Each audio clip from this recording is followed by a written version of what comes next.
Hey guys, how's it going? Hope you're doing well. My name is Crown, and today I'm going to read you some very interesting stories that I hope that you're gonna love. And now, without further ado, let's go!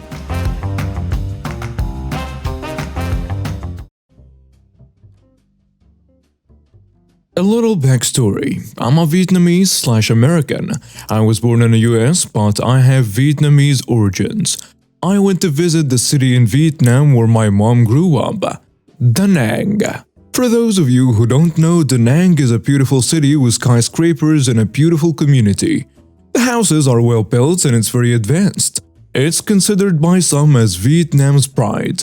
Or at least that's what I call it anyway. However, one thing you shouldn't underestimate is Da Nang police. The police there is a very strict police department with great leadership and skill. These men and women in the police department are trained for lots of things, ranging from small minor stuff to emergencies. One thing you should note, Da Nang police will not take crap from anybody. This Karen did not know that. I was at this super huge market. This market is basically like a mall space full of clothing, shoes, accessories, food, everything you ever need. I was helping an elderly woman shop for some stuff, and at the end, I felt a tug on my jacket and I pulled back. I turned around to see a white woman in her 40s in front of me. She's around 230 pounds, and it looked like she smoked a pack of cigarettes for like 2 years straight before quitting. It also looked like she didn't shower much because her hygiene on her clothes and overall breath didn't settle too well on me. Hygiene did not give this woman any good looks at all. Her face drooped in. I just stopped studying her after that. Too much to see. She says, "Finally, I've been waiting for you forever.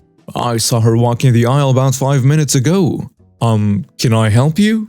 "Yes, could you tell me where the shoes are? My son and I need new shoes now." "Yeah, they are over." "No, you are going to get me my shoes.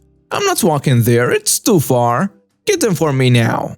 "No, who the hell do you think you are for pulling me back and then telling me to get shoes for you? Which you haven't even told me what size or design you want, and regardless, I'm not going to do that for you." The Karen looked shocked, and she turned red. "Oh, how dare anyone talk back to me? You jerk! Who the hell do you think you are? How dare you talk back to me? The customer is always right. I want to speak to your freaking manager. Does this place even have a manager?" "Shut the hell up. Why are you creating a scene?" "What?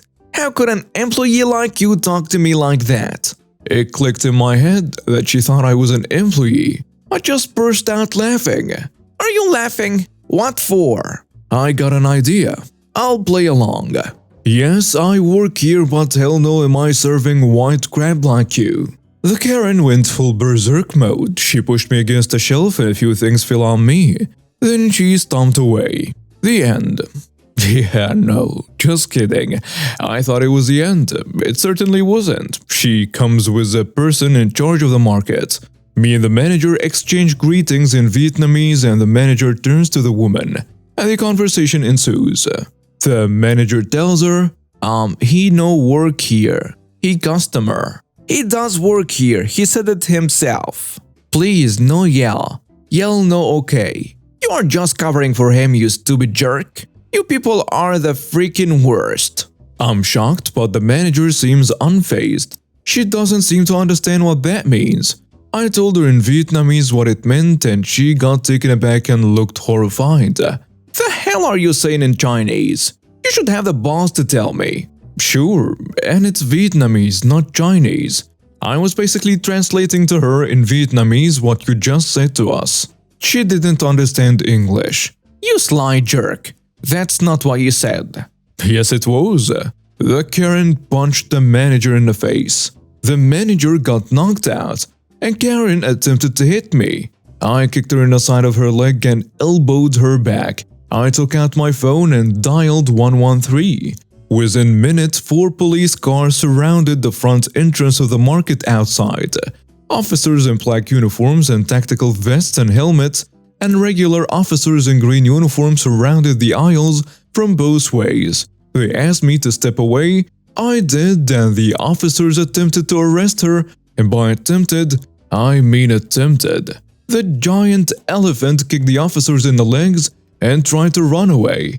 Bad idea. The officers pull her back and surround her. One of them takes a baton and hits her in the side of the leg.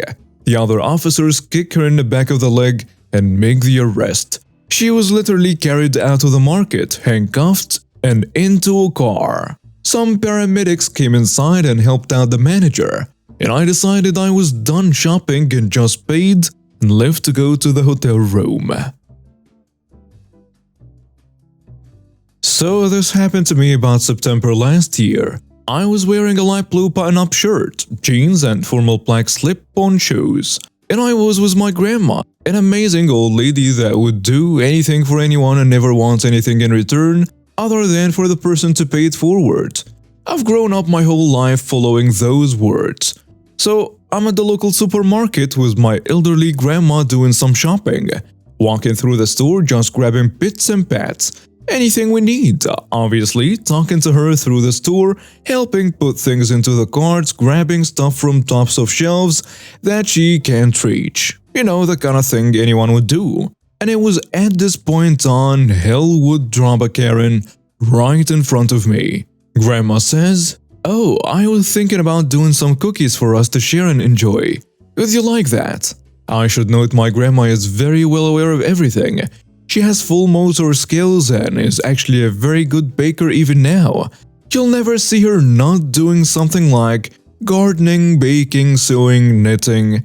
Grandma-like things, I guess. I tell her, yeah, sure, we can do that. Just tell me what you need. I'll quick grab it while you wait here." So Grandma lists off everything I need to grab and stands at the end of the aisle waiting.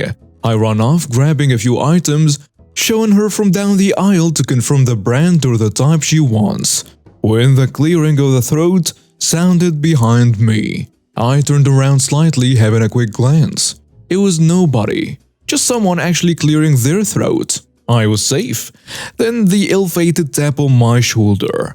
I turned around, hoping it's not what I think it is. "Excuse me."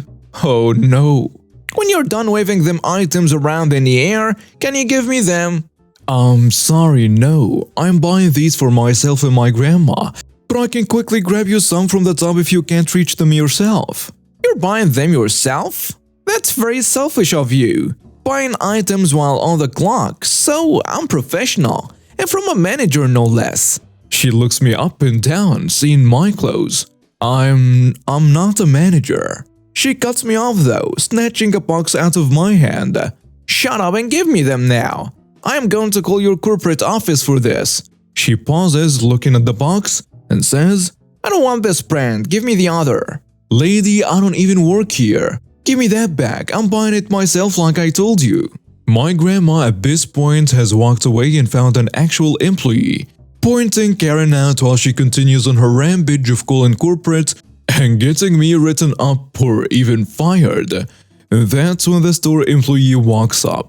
"Ma'am, what seems to be the problem here?" "Your manager is buying items while on the clock. I want a corporate number. You deserve better than him, young man." "Lady, listen to what I've told you a dozen times already. I don't work here." Karen just screeches. "Shut up!" She hits me with the box, bursting it open, and it falls out onto the floor. I grab the Karen's wrist, not hard, just enough to keep her still. "What the hell, lady?" The employee radios in the incident to security. "Yeah, we've got a crazy lady hitting another customer with items from the shelves." "I am not crazy, you jerk." "And unhand me, you monster. Let me go. You're hurting me." She swings at me again, catching me on my cheek. And that's when my grandma comes over. You don't mess with grandma's grandson. I let Karen go and then smack. It's grandma. "Listen here, you ungrateful stuck-up witch. You don't hit my grandson ever." Karen goes to swing at my grandma, screaming her head off. So loud you could actually hear dogs howling from miles away, while I grabbed her arm along with the security guard who had made her way over, who told me to let go, took the Karen's other arm and pinned her down. The store employee took me and my grandma away from it all. taking us to the front of the store, constantly apologizing. While laughing and joking with us about that slap from my grandma, police arrived and questioned us about what had happened. Once it was all cleared up, the actual manager appeared. Not only got his staff to grab everything for us both, but allowed us to have it for free. An amazing guy. We refused several times, but he wouldn't allow us to actually pay. Not 10 minutes later, Karen was dragged out of the store in handcuffs. There was a bunch of little conversations that happened, but I don't remember what was said too well, so I left it out. I went back to the store 2 days later after and saw the same store manager.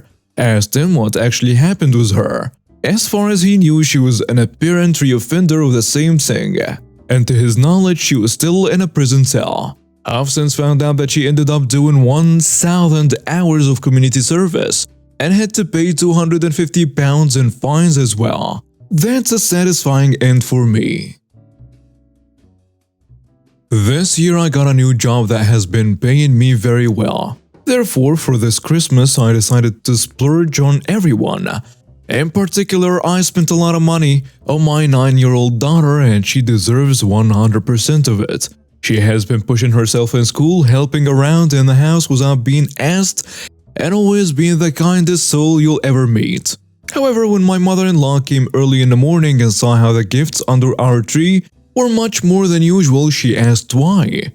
I told her I bought everyone a bunch of gifts, including her. She then proceeded to ask how many gifts I got my daughter, and I told her about 3 big gifts and 3 mini ones. Apparently, this outraged her because she started saying that a 9-year-old did not deserve that many gifts and she would be taking away the gift she bought my daughter so that my daughter wouldn't be too spoiled.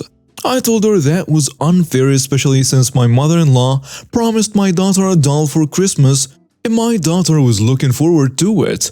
My mother-in-law said let it be a lesson to my daughter that in life, she can't get all the things she's asking for. Look, I understand that, but it's not like I shower my daughter in gifts every day.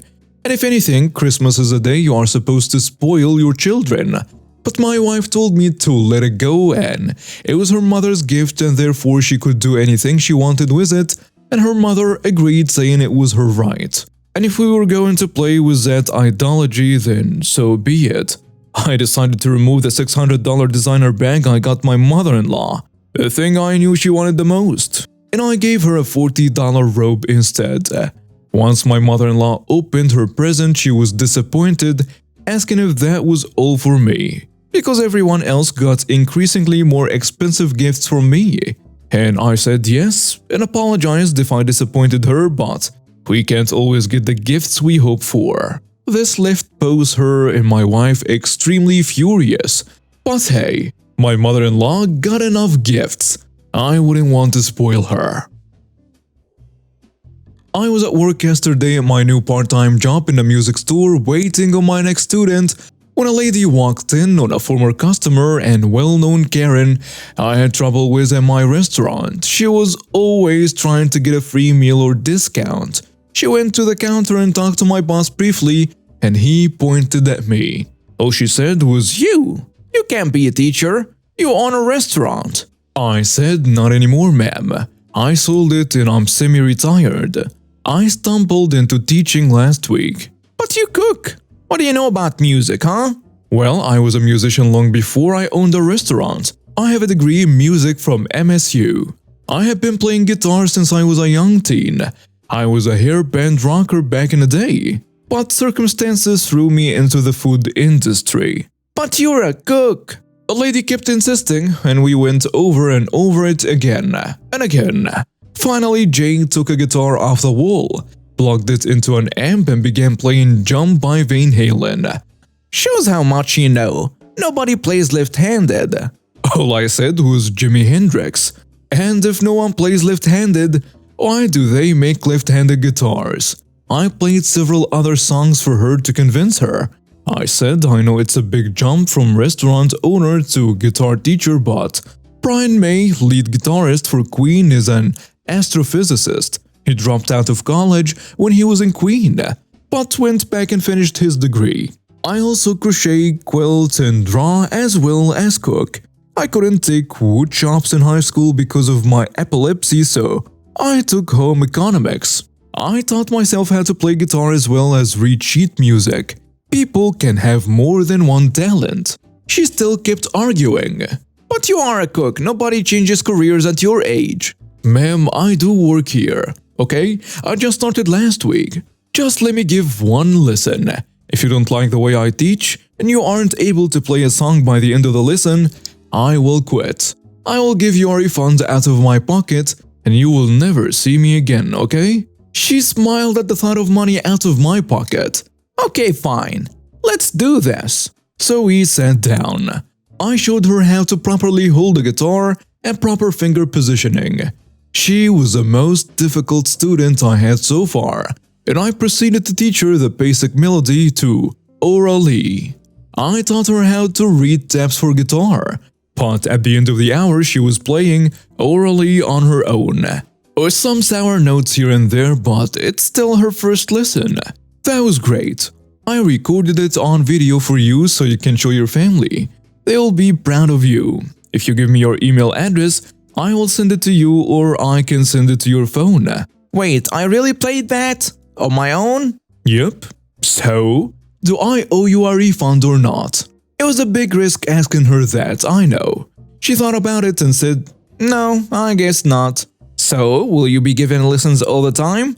I told her I'm not the only teacher in the store and she said, well, if you aren't here when I come in for my next lesson, I'm walking out. I told her the days I work and she said she would be back. I told her to keep practicing until the next lesson and gave her a lesson plan of the things we will be going over in her next lesson. After she left, my boss said, well done. I've never seen a Karen handled like that before. Kill him with kindness, I said. I really enjoy my new career and being semi-retired. And also I'm getting a commission on sales. And now we have reached the end of today's stories. Thank you for watching and see you next time.